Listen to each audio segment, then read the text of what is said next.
Kasi naghanap po kasi ako ng activity kasi medyo wala po akong naplano activities this summer kaya medyo boring. Kaya nag-search lang po ako sa website tapos surprisingly may nakita interesting na website na nakita akong merong interesting na summer camp para tungkol sa mga robotics at mahilig naman po ako sa mga field na ganun. Robotics. It's fun. We learned a lot of stuff.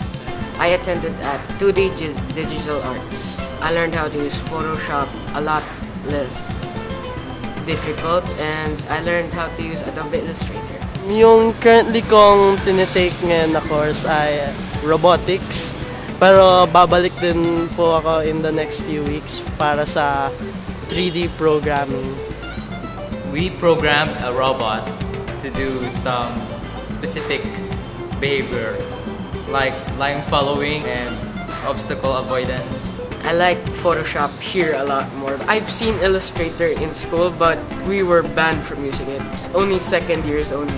Ah, so you have an edge already. Yes, I do. Marami pong concepts and tools, basics po, and the more complex tools tulad ng airbrushing, masks, curves, and etc. We use the pen tool and then we use stroke path, then fill path, and a lot more tools because it's just really confusing. But Sir Jopper made it a lot less confusing. Currently po, mainly po na natutunan ko ay programming po. Programming sa robotics, paano napapagalaw, yung mga sensors, yung iba-ibang klase ng mga motors, yung mga ganun po. My favorite class activity was editing my drawing because it was fun.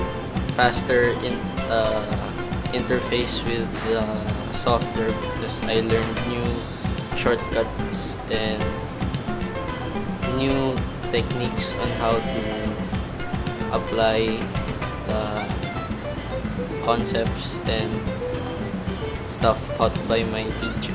As of now, yung pinaka-paborito kong activity na ginawa namin nung naglaro po kami ng isang napakahirap na laro. Ito ang EED.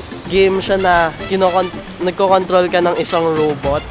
Tapos dapat may limitation pa yung actions niya. Kaya ipoprogram mo po siya para ma-complete pa yung objectives in a limited amount of actions. At dahil doon, hindi ako nakalagpas ng level 5. So, #noob po. Tech Bootcamp was really great. Basically, nandito lang po ako sa UPI-TDC kasi yung tingin ko po, yung future na sarili ko ay siguro electrical engineer po. So, take steps in advance. I want you to join the Tech Boot Army.